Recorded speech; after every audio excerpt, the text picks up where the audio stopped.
اصلاح کی کوشش کی جائے. سمجھتے تھے اصلاح کی کوشش میں پہلا کام یہ ہے، اصلاح کی کوشش میں پہلا کام یہ ہے کہ منکر کرنے والے سے محبت اور تعلق قائم کیا جائے. منکر کرنے والے سے محبت اور تعلق قائم کیا جائے. سمجھتے تھے جب تمہیں یقین ہو جائے اس بات کا کہ مجھے میرا اس کا اتنا تعلق ہو گیا ہے کہ اب اگر میں اس کو روکوں گا تو وہ بات مان جائے گا اور میری بات کا لحاظ کر لے گا، تب اس کو جا کر تب اسے کہا جائے کہ ایسا کرنا ٹھیک نہیں. جب آپ کو یقین ہو جائے کہ ہاں ابھی میری بات کو قبول کر لے گا، اور اگر وہ پھر بھی نہ کرے تو آپ کی ذمہ داری پوری ہو گئی. اب آپ اتنا کر سکتے ہیں کہ آپ تنہائی کی دعاؤں میں اس کے لیے اللہ تعالی سے کہیں کہ اے اللہ تو اس کو اس منکر سے بچا لے. یہ میں نے عرض کیا کہ منکر کا تلاش کرنا حرام ہے، منکر کو تلاش کرنا حرام ہے. امت کے اندر عیوب ہیں جو کہیں کہ منکر کے متلاشی کو منکرات ملیں گے، منکر کے تلاش کرنے والے کو منکرات ملیں گے. جیسے اگر کوئی خنزیر، کوئی سور کسی چمن میں داخل ہو جائے، کسی چمن میں داخل ہو جائے تو وہ اس چمن میں یہ نہیں دیکھے گا کہ کون کون سے پھول ہیں، کون کون سے پھل ہیں، گلاب کہاں ہے، چمیلی کہاں ہے، سیب کہاں ہے، زعفران کہاں ہے. اسے کوئی مطلب ان چیزوں سے نہیں، اس لیے کہ وہ اپنے اندر غلاظت لیے ہوئے ہے، نجس العین ہے. خنزیر نجس العین ہونے کی وجہ سے نجاست کو تلاش کرے گا اور اسے کسی جڑ کی، کسی درخت کی جڑ میں کھاد کی شکل میں یا کسی گندگی کی شکل میں گندگی ضرور مل جائے گی، کیونکہ وہ اس کو تلاش کرنے والا ہے، وہ اس کو تلاش کرنے والا ہے،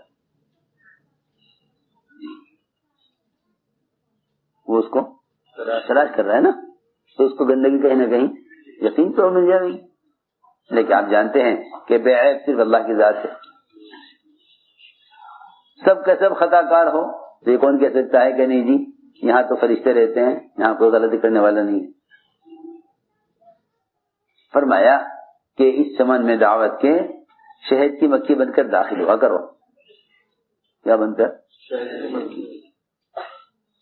اگر گندگی ہوگی بھی تو شہد کی مکھی اس طرف نہ اس سے توجہ جائے گی نہ اسے نظر آئے گی، کیونکہ وہ اس کی تلاش میں نہیں ہے.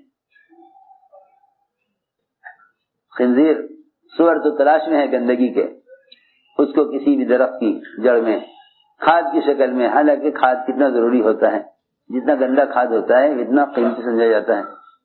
ایسا ہی ہے نا، جتنا کھاد جتنا گندا اتنا قیمتی.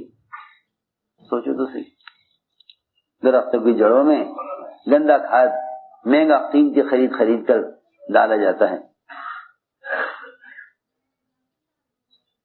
سوچو تو صحیح، جو چیزیں ضروری ہو اور وہ درختوں کی جڑوں میں اس کا ہونا ضروری ہو. تو میں نے عرض کیا کہ منکر کرنے والے سے منکر کرنے والے کے منکر کو تلاش مت کرو. عمر رضی اللہ تعالیٰ عنہ ایک گھر میں داخل ہوئے، عمر ایک گھر میں داخل ہوئے اور دیوار پھلان کر داخل ہوئے.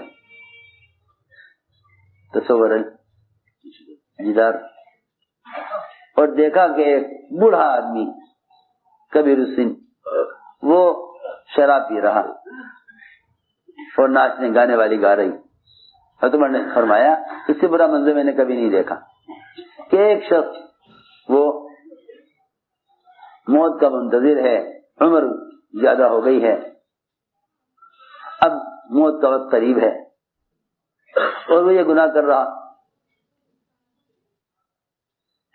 بڑی میں نے عمر کو دیکھا اور دیکھ کر یہ کہا، امین آپ مجھے سزا دینے میں جلدی نہ کریں، اگر میں نے اللہ کا ایک حکم توڑ دیا کہ میں شراب پی رہا، تو آپ نے اللہ کے 3 حکم توڑ دیے. آپ نے عیب تلاش کیا، آپ جوا پھلان کر آئے، بغیر اجازت کے آئے. قرآن میں تینوں سے اللہ نے منع کیا ہے. اللہ نے قرآن میں تینوں سے منع کیا. فرمایا دروازوں سے آؤ، دیوار پھلان کر نہیں بلکہ دروازوں سے آؤ، سلام کر کے اجازت لے کر آؤ. اور یہ فرمایا ولا تجسسوا، اور مسلمانوں کے عیب تلاش مت کرو، مسلمان کے عیب تلاش مت کرو. اس بات کی کوشش کرنا کہ گناہ کرنے والے کو گناہ کرتے ہوئے پکڑ لیا جائے، بس یہ فسادی سوچ ہے، یہ فسادی سوچ ہے. یہ پولیس والوں کا مزاج ہوتا ہے کہ وہ اس کوشش میں ہوتے ہیں کہ گناہ کرنے والے کو یا خصوصی اثناء الذم، جب گناہ کر رہا ہو اس وقت پکڑا جائے. سوچو تو صحیح، ہائے ہائے کیسا غلط طریقہ سوچا ہے لوگوں نے اصلاح کا کہ چور کو پکڑنے کے لیے اس کو چوری کا موقع دیتے ہیں، چوری کا موقع دیتے ہیں. جی یہاں عشاء کی نماز کے بعد کتاب کے بعد اعلان ہوا کہ بھئی اپنے ایمان کی سامان کی حفاظت کریں. سنو، کسی نے آ کے حضرت سے کہا کہ حضرت میرا سامان چوری ہو گیا، سامان چوری ہو گیا. حضرت نے فرمایا کہ غلطی تو تمہاری ہے، چرانے والے کی غلطی تھوڑی ہے، چرانے والے کی غلطی تو نہیں، غلطی تمہاری اپنی ہے. تم نے چور کو موقع کیوں دیا؟ تم نے چور کو موقع کیوں دیا؟ تم اپنے سامان کی جو حفاظت کرتے کہ اگر چور چوری کرتا تو تم چور کو بٹھا کے چوری سے پہلے ہی سمجھا دیتے کہ ایسا نہ کرو. تم سامان سے غافل ہو گئے، چور نے چوری کر لی. آج کل کا طریقہ یہ بن گیا ہے کہ لوگوں کی پکڑ کرنے کے لیے انہیں غلطی کا موقع دیا جائے. بس یاد رکھو، جو کسی کو غلطی کا موقع دے رہے ہیں ان کو گناہ کرتے ہوئے پکڑنے کے لیے، اس کا مطلب یہ ہے کہ وہ محمد صلی اللہ علیہ وسلم کی امت کو مجرم بنانا چاہتے ہیں، وہ امت کو مجرم بنانا چاہتے ہیں. اور آپ صلی اللہ علیہ وسلم کا مزاج یہ ہے کہ اگر کوئی اپنے جرم کو خود بھی اگر اعتراف کر لے تو آپ اس کوشش میں ہیں کہ میرا امتی مجرم نہ بنے. سوچو تو صحیح کتنا بڑا فرق ہے ہمارے منکر سے روکنے میں اور محمد صلی اللہ علیہ وسلم کے منکر سے روکنے میں، کتنا بڑا فرق ہے. یہ تھوڑے کہ بس منکر سے روکنا ہے، جس طرح چاہو روکو، نہیں. نماز پڑھنی جس طرح چاہو پڑھ لو، نہیں.